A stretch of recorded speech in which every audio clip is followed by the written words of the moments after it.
To ensure optimum performance from your washing machine, it is important to perform the following maintenance steps. The filter should be cleaned every 6 weeks.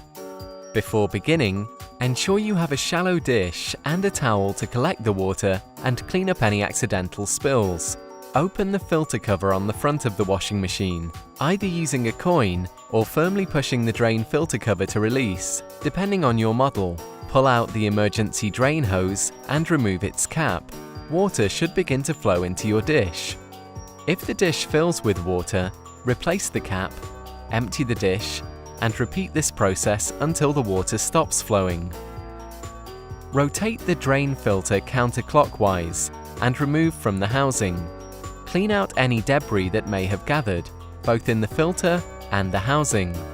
Once you've rinsed the filter, place it back in the housing and rotate clockwise until tight. Replace the cap on the emergency drain hose and be sure to secure it properly before closing the hatch.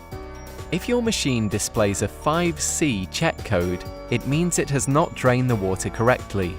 In the first instance, you should check the drain pump filter and clean as required.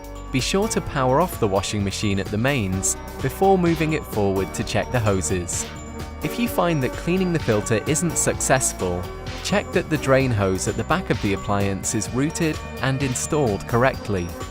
Also, check the hoses for blockages or kinks, and be sure to check that the spigot is clear if you use one.